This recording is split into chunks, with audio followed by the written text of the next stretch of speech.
The city of New Orleans in the year 1890 was a seething cauldron of ambition, corruption, and racial and ethnic tension.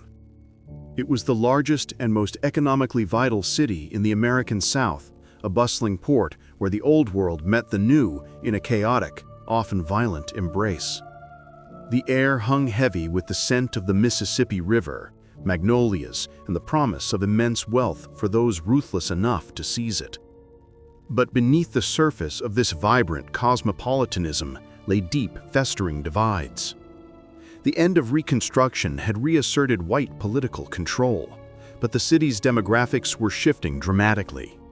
A new wave of immigrants from southern Italy, particularly Sicily, was arriving in unprecedented numbers, seeking work and a better life. To the city's entrenched Anglo-Saxon and Creole elite, these newcomers were viewed with suspicion and outright hostility. They were seen as clannish, criminal, and unassimilable, a direct threat to the established social order. This volatile atmosphere needed only a single spark to ignite into an inferno. That spark came on the damp night of October 15, 1890. The man at the center of the coming storm was David Hennessy, the 32-year-old chief of police. Hennessy was a local hero, a cop's cop who had risen through the ranks on a reputation for bravery and toughness. The son of an Irish immigrant, he was particularly known for his relentless war against the city's powerful Italian criminal societies, which the American press sensationally dubbed the Mafia or the Black Hand. Hennessy had many enemies, both in the underworld and in the upper echelons of the city's power structure. His investigations had a way of threatening not just street-level thugs, but the wealthy and connected figures who profited from the city's vice. Just months before his death, he had been involved in a complex investigation into a bloody dock workers' war between Sicilian and Irish gangs, an investigation that was leading him into dangerously murky waters. On that October evening, Hennessy was walking home from work shortly after 11 o'clock.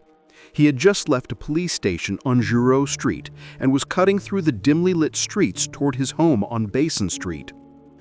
As he approached the intersection of Basin and Giroux, the silence of the night was shattered by a volley of shotgun blasts and pistol fire from a vacant lot across the street.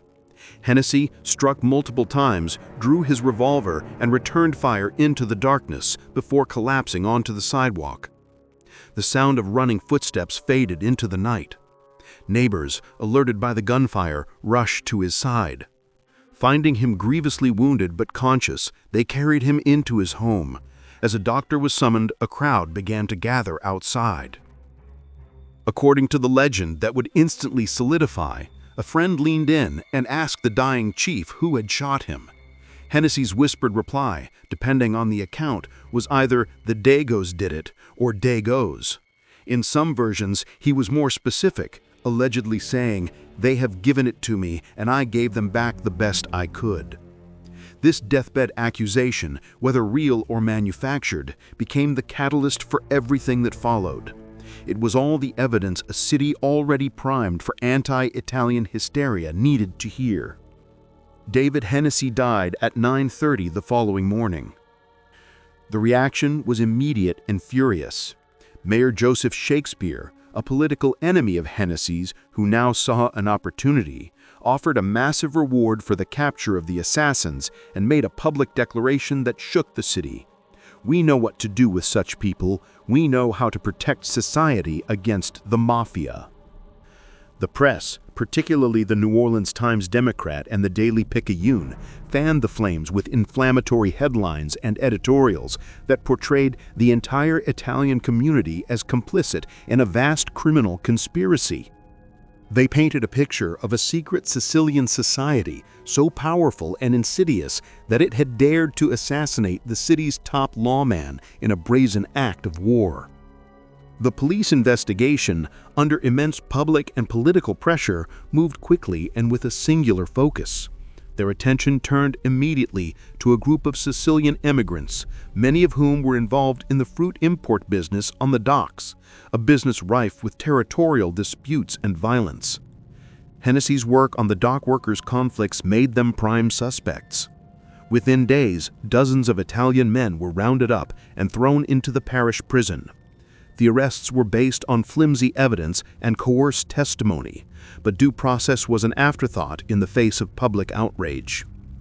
The case against the men was built on a foundation of rumor, prejudice, and the testimony of a few questionable witnesses.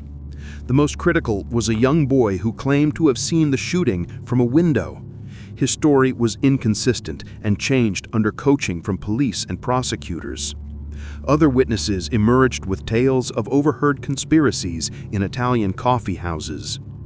The city's narrative was set. This was not the crime of a few individuals. It was an act of war declared by the mafia on the city of New Orleans. The 19 men, ultimately charged with murder or complicity in the murder, became symbols of an entire maligned ethnicity. Their trial would be less about determining individual guilt and more about passing judgment on the Italian community as a whole. The trial began on February 16, 1891, and was a spectacle from the start. The courtroom was packed daily with a hostile public. Presiding Judge Joshua Baker struggled to maintain order and a semblance of fairness. The prosecution, led by District Attorney Charles Lusenberg, presented its case as a dramatic exposé of a secret criminal organization. The defense attorneys, including a few brave lawyers who took the unpopular case, fought to focus on the complete lack of physical evidence and the unreliable nature of the witnesses. They argued that their clients were being scapegoated, their guilt assumed not because of what they had done, but because of who they were. After weeks of testimony, the case went to the all-white, predominantly Protestant jury on February 28th. The tension in the city was palpable. After deliberating for just a few hours, the jury returned verdicts for 9 of the 19 defendants. The result was not what the bloodthirsty public expected. For 3 men, Pietro Monasterio, Antonio Marchesi, and Antonio Bagnetto, the jury found them not guilty. For the other 6, Pietro Natali, Gaspare Marchesi, Salvatore Sunseri, Lorenzo Saladino, Bastiano Incardona, and Charles Matranga, a prominent figure in the Italian community, the jury reported it was hopelessly deadlocked. A mistrial was declared. The verdict was, in effect, a stunning acquittal. There would be no legal hangings. A murmur of disbelief and then fury rippled through the city. To the Anglo-Saxon establishment and the masses whipped into a frenzy by the press, the verdict was not a failure of proof. It was proof of something far more sinister. The mafia's power had reached into the very halls of justice itself. Whispers of bribed or intimidated jurors began immediately, though no evidence of this ever emerged. The acquittal was seen not as justice, but as an insult to the memory of David Hennessy and a direct challenge to the sovereignty of the city. The system had failed. Now, the people would take matters into their own hands. The story of New Orleans is a tapestry woven with threads of jazz, celebration, and profound darkness. If you are drawn to the shadows that lurk beneath the surface of history, to the moments when civilization's veneer cracks and reveals the raw fury beneath, then you need to be here for what comes next.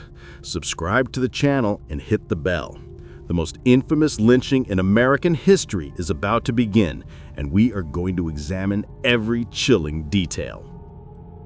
The acquittals and mistrials in the Hennessy case were announced on a Saturday. The city of New Orleans spent that night and the following Sunday simmering with a rage that was actively stoked by the city's powerful men.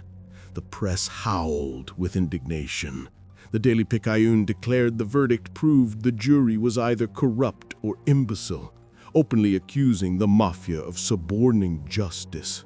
Placards began appearing around the city, calling for a mass meeting the next day at the statue of Henry Clay on Canal Street.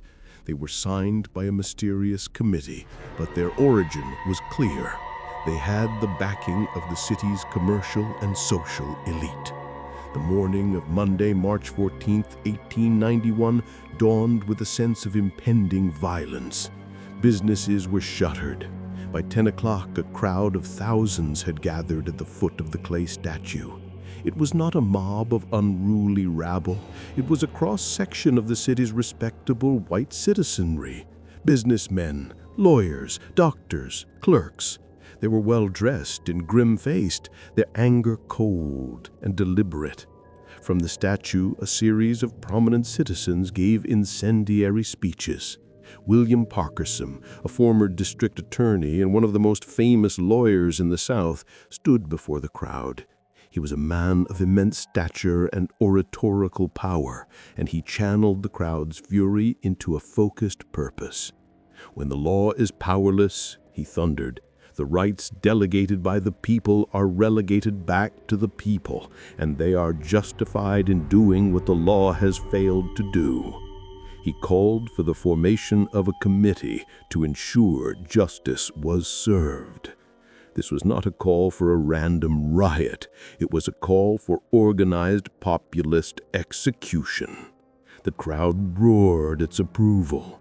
Parkerson, along with other leaders like Walter de Negre and politician John C. Wycliffe, then led the massive assembly on a march to the parish prison. They moved with a terrifying sense of order and resolution. This was a lynching with a business plan. As the mob of thousands advanced, the city's authorities made a show of resistance that was as theatrical as it was feeble. Mayor Shakespeare, who had helped create the hysteria, was now reportedly panicked. He called out the state militia, but they were inexplicably slow to arrive. A small contingent of police officers was stationed at the prison gates. The mob, led by Parkerson, approached the main door. The story goes that Parkerson calmly informed the warden, Lemuel Davis, "We have come for the Dagos." The warden, understanding the utter futility of resistance against such a force, is said to have simply replied, "I am powerless." The police stepped aside. The doors were unlocked. The mob did not have to break in. They were let in. What followed was a scene of methodical horror. The leaders of the mob, armed with sledgehammers and crowbars and carrying a printed list of the incarcerated Sicilians, moved through the prison with a chilling sense of purpose. They knew exactly who they were looking for and where to find them. The prison was a massive, imposing structure, but the mob encountered no meaningful resistance. They first stormed the cell of Joseph Macheca, a successful fruit importer and political operator who was a friend of Hennessy's but was accused of being a mastermind. He was dragged from his cell and shot point blank in a hallway. The hunt continued. The 9 men who had been on trial were scattered in different parts of the prison. The mob systematically found them. Pietro Monasterio, the older man who walked with a cane and had just been acquitted, was cornered in the prison yard and shot to death. Antonio Marchesi, another acquitted man, was found hiding under a mattress in the prison hospital and riddled with bullets. Antonio Bagnetto, the third acquitted man, was seized, dragged outside the prison, and hanged from a lamppost. His body was then used for target practice. The violence was not a frenzied burst, but a cold, efficient purge. Lorenzo Salardino was shot in his cell. Frank Romero, who had not even been on trial but was merely a material witness, was mistaken for a defendant and killed. Rocco Geraci was found and murdered. James Caruso was shot dead. The mob even sought out those who had been tangentially involved. Charles Matranga, a key figure in the Italian community and one of the accused, was severely beaten and left for dead, but he miraculously survived his wounds by playing dead.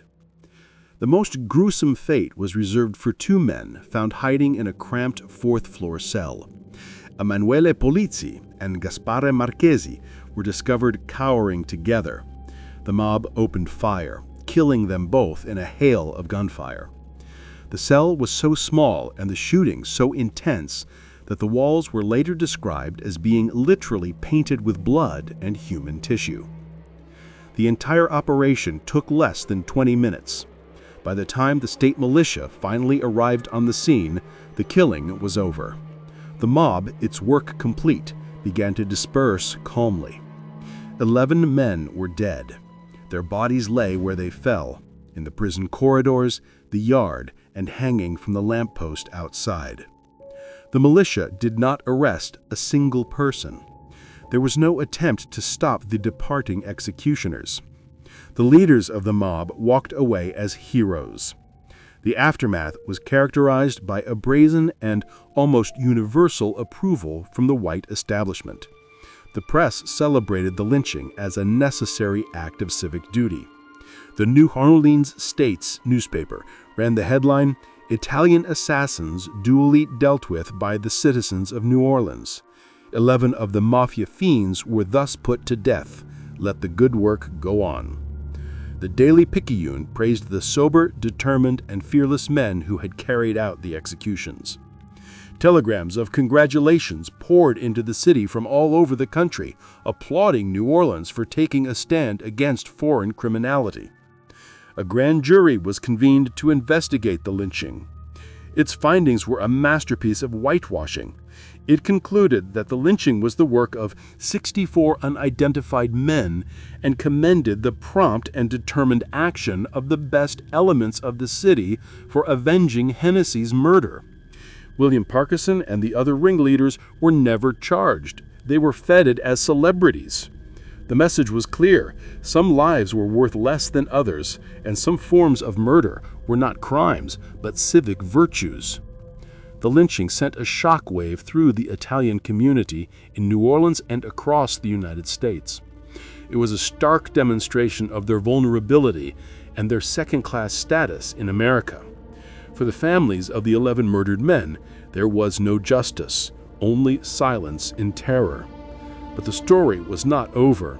The international repercussions of the lynching were about to bring the United States to the brink of a diplomatic crisis unlike any it had faced before. The news of the mass lynching in New Orleans did not stay within American borders. It crossed the Atlantic, reaching Italy within days. The reaction there was one of universal outrage and horror. The 11 dead men were not just abstract dagos, they were Italian citizens. In the Kingdom of Italy, which had been unified for only 3 decades, the event was seen as a monstrous insult to the national honor and a brutal atrocity against its people. The press in Rome, Palermo, and Milan railed against American barbarism. Public protests erupted in several cities. The Italian government under Prime Minister Antonio di Rudinini took immediate and aggressive action. It recalled its ambassador from Washington, D.C., and severed diplomatic relations with the United States, a drastic measure signaling extreme displeasure. The Italian Minister of Foreign Affairs sent a formal, blistering note to the American government demanding a full investigation, punishment for the lynchers, and an indemnity to be paid to the families of the victims. The note pointedly questioned whether the United States was capable of protecting foreign citizens within its borders, a direct challenge to American claims of civilized governance. The administration of President Benjamin Harrison was caught completely off guard. The United States was not yet a global superpower and valued its diplomatic relations, especially with European nations. Harrison and his Secretary of State, James G. Blaine, were initially dismissive, viewing the matter as a local issue. They were steeped in the same prejudices as the New Orleans elite and privately sympathized with the lynchers' goals, if not their methods. But the severity of Italy's response, the breaking of diplomatic ties, forced them to take it seriously. They could not ignore a challenge from a sovereign nation. Blaine was forced to engage in a delicate diplomatic dance. Publicly, he expressed regret for the loss of life and assured the Italian government that the United States believed in the rule of law. Privately, he was furious at the Italians for daring to lecture America and for overreacting to what he considered a justified, if not extra-legal, event. He placed pressure on the city of New Orleans and the state of Louisiana to do something, anything, to appease the Italians and avoid a deeper crisis. This federal pressure led to a farcical legal proceeding. A handful of the alleged lynchers, including the ringleader William Parkerson, were finally indicted and brought to trial in New Orleans in the spring of 1892. The trial was a foregone conclusion. The prosecutor went through the motions with no zeal for a conviction. The defense attorneys portrayed their clients as patriots who had saved the city from a criminal infestation. The all-white jury took less than 15 minutes to deliberate before returning verdicts of not guilty for every single defendant. The courtroom erupted in cheers. The message was reaffirmed: in New Orleans, lynching Italians was not a crime. This acquittal ended the diplomatic crisis. The Italian government, realizing it could extract no real justice from the American legal system, accepted a face-saving compromise. The United States government, while admitting no official fault, agreed to pay an indemnity of $25,000 to the families of the 3 victims who had been definitively proven to be Italian citizens. The others had begun the naturalization process, or their status was murky. Diplomatic relations were restored. To the American government, the matter was closed. To the Italian community, it was a stark lesson in their place in American society. The legacy of the Hennessy lynching is profound and multifaceted. It was a watershed moment in American history, one of the largest single mass lynchings ever recorded. It codified and nationalized anti-Italian prejudice, creating the enduring stereotype of the Italian-American gangster that would persist for decades in popular culture. The word mafia was seared into the American lexicon, forever linking Italian identity with organized crime in the public imagination. For the city of New Orleans, the lynching was a stain that never fully faded. It exposed the deep corruption of its government and the fragility of its justice system, which could be so easily swept aside by mob rule sanctioned by the elite. The Italian community, traumatized and terrorized, withdrew further into itself for protection, a dynamic that ironically may have strengthened the very criminal organizations the lynchers claimed to be destroying. The story of David Hennessy's murder remains officially unsolved.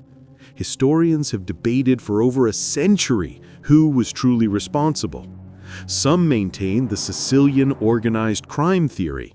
Others point the finger at Hennessy's political enemies within the New Orleans establishment, suggesting he was killed by those who feared where his investigations were leading, perhaps even into the offices of the city's most powerful men.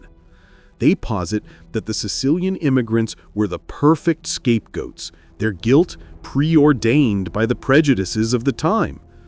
The truth died with the 11 men lynched that day.